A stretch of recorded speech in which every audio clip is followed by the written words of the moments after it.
Bonjour, je suis Olivier Klein, je suis chercheur au laboratoire Aménagement Économie Transport, j'en suis aussi le directeur adjoint. Alors le LAET en deux mots, c'est un laboratoire de recherche en socio-économie des transports, qui est un laboratoire lyonnais, qui associe une école d'ingénieurs, le NTPE, le CNRS et l'Université Lyon 2. Je vous parle aujourd'hui de nos activités en matière de compréhension de la circulation des marchandises en ville.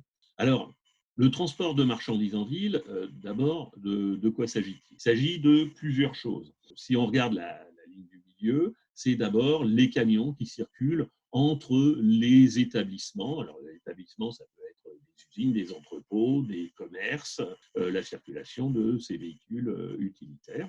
Voilà, c'est 40% des flux de marchandises dans les villes. L'autre grosse partie des flux des marchandises dans les villes, c'est les flux que nous, individus, ménages, générons en faisant nos courses, en ramenant nos marchandises chez nous. Donc ça, c'est une partie très importante, puisque c'est la moitié des flux de marchandises. Et puis, il y a une dernière partie qui est beaucoup plus hétérogène, qu'on a appelé ici les flux annexes, qui est constitué de l'ensemble des marchandises, ou en tout cas des biens matériels, générés par l'activité urbaine, que ce soit les flux liés au chantier, les flux liés aux déchets, le courrier, les déménagements, les flux hospitaliers. Bon, on a là une forte hétérogénéité, mais ça fait partie du scope des marchandises qui circulent dans les villes. Alors, historiquement, en tout cas au labo, mais on s'est d'abord intéressé aux flux entre établissements, qui représentent donc ces 40%. Hein, et on s'y est intéressé à travers un certain nombre d'enquêtes qu'on a réalisées pour essayer de comprendre un petit peu quelles étaient ces circulations de marchandises entre établissements, parce que c'est une dimension de la circulation en ville, de la mobilité en ville, qui était très très mal connue, sur lequel il n'y a pas le dispositif d'enquête ménage, par exemple, qui est en place sur les flux de voyageurs. Donc, on a réalisé un certain nombre d'enquêtes et puis, à terme, on espère enrichir ce recueil de données par des dispositifs modernes, recueil de traces GPS. À côté de ces enquêtes, on a fait un certain nombre de suivis d'expérimentation. Alors, très divers. River Tree, c'est une déchetterie fluviale à Lyon. Vers chez vous, c'est une péniche qui faisait de la distribution, le premier maillon de la distribution dans Paris, avec péniche sur la Seine, et vélos qui venaient chercher sur la péniche les colis à livrer en ville. ALF, donc un système d'air de livraison. Donc voilà, un certain nombre d'expérimentations, là la liste n'est pas exhaustive, qui nous permettent à la fois de connaître la réalité du terrain, mais aussi de participer à la construction de solutions innovantes. Alors, certaines sont pertinentes, d'autres se sont révélées moins pertinentes.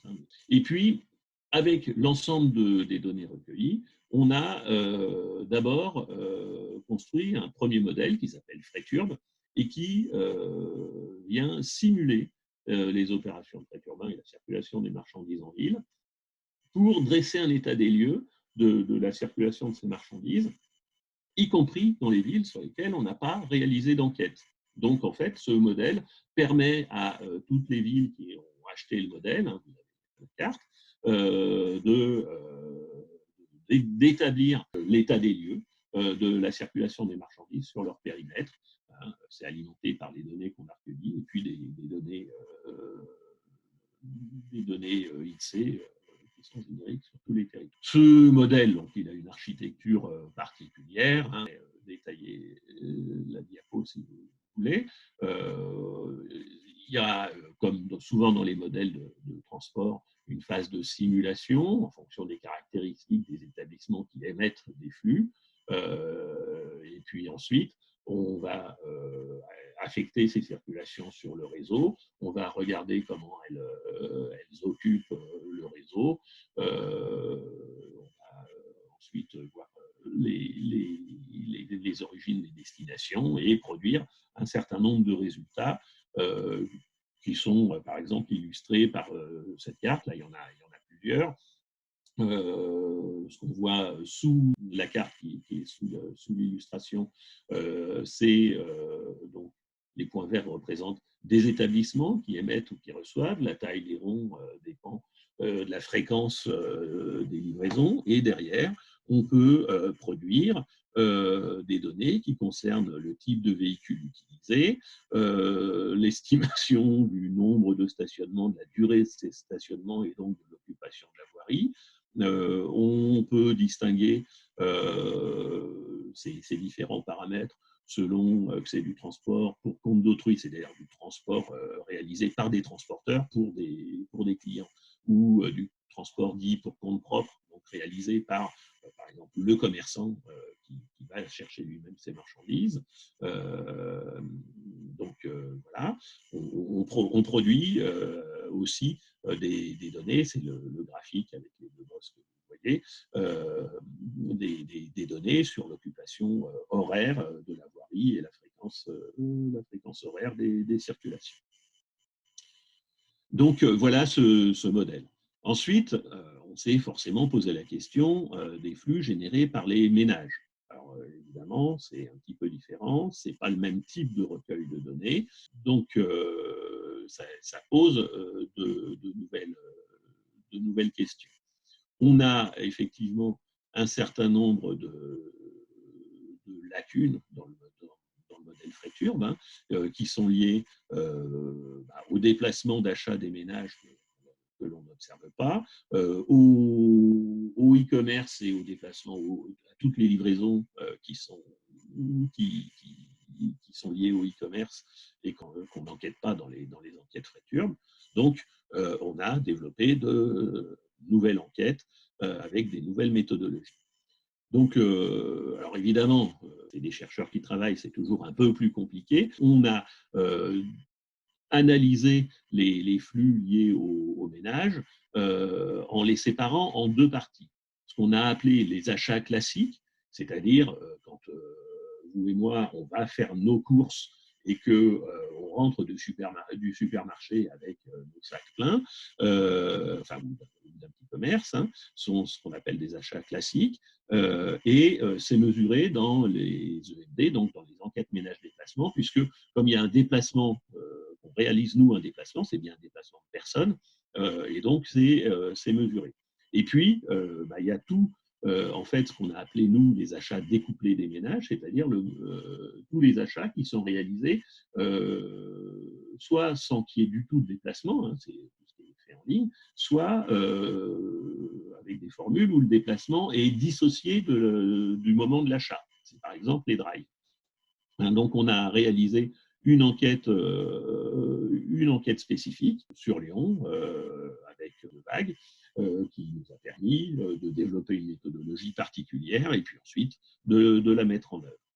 Donc, il a fallu interroger les individus, essayer d'avoir des informations sur le type de marchandise qui fait l'objet de ces achats découplés, la fréquence, le mode de récupération, et puis aussi les caractéristiques sociodémographiques des personnes pour savoir qui utilise quel service, selon quelle modalité, etc. Alors, quelques résultats, on est en train de terminer l'analyse de ces données, mais vous voyez dans le graphique en haut à gauche que le taux de pénétration du e-commerce est très variable selon les caractéristiques sociodémographiques des individus. Dans le graphique de droite, on voit que c'est très variable selon l'âge. Donc, je pense que ce n'est pas une surprise, sauf que quantifier cette variabilité selon l'âge, c'est quelque chose d'important. Et puis, effectivement, on est capable de répartir ces achats selon les types de marchandises, selon les modes de récupération, et ensuite, des résultats qui ne sont pas présentés ici, on est capable de croiser toutes ces données et, par exemple, de dire quelle catégorie socio-professionnelle, pour quel type de marchandises utilise quel mode de récupération de manière préférentielle. Donc voilà, l'idée, c'est effectivement d'intégrer ces données sur les achats des ménages dans le modèle. Et puis, bah forcément, on se pose la question des 10% restants, ces flux annexes, hein, qui sont extrêmement hétérogènes. Alors, on s'est focalisé pour l'instant sur les déchets des ménages, où on a lancé sur Lyon avec un financement du LabEx-ILU, un projet qui s'appelle Simuler la mobilité des déchets, où là aussi, on a une phase de recueil de données auprès des ménages pour connaître leur production et la façon dont ils gèrent leurs déchets. Hein, il y a les poubelles, il y a les poubelles avec tri, il y a les déchetteries, etc. Et puis ensuite, on intègre ces données-là dans une observation de la façon dont les déchets sont gérés par les opérateurs de déchets, hein, pour donner des estimations en termes de circulation, en termes environnementaux. Hein. La méthode ACV, c'est des analyses en cycle de vie qui permettent de calculer l'impact environnemental d'un process en prenant en compte tous ces inputs et tous ces outputs. Donc voilà ce projet. Et en termes de modélisation, pour l'instant, on en est à essayer d'intégrer la composante initiale frais-turbe sur les flux interétablissements et les flux des ménages dans un seul modèle qui s'appelle Silog. Donc on essaye d'enrichir et de dynamiser. C'est-à-dire que là, il ne s'agit plus seulement de produire un état des lieux sans réaliser d'enquête. Il s'agit ensuite de pouvoir simuler des scénarios. Donc Silog, c'est un outil qui va permettre de simuler des scénarios. Alors des scénarios qui peuvent être des scénarios globaux, par exemple de changement de contexte économique, mais qui peuvent être aussi des scénarios plus spécifiques, liés à une disposition réglementaire sur une zone de l'agglomération, par exemple l'interdiction des circulations des véhicules importants en centre-ville, ou éventuellement, on peut imaginer construire des scénarios ad hoc sur le déploiement de solutions particulières. Par exemple, si on veut utiliser le fleuve ou la voie ferroviaire comme mode privilégié d'acheminement pour certains segments de marchandises, bah, il faudrait construire un scénario ad hoc, mais c'est a priori possible dans cet outil. Bon, c'est une démarche en 3 étapes. Hein. On calcule principalement à l'aide de frais-turbe un état de référence à l'année T. Ensuite, on le projette à une année ultérieure, hein, T plus N.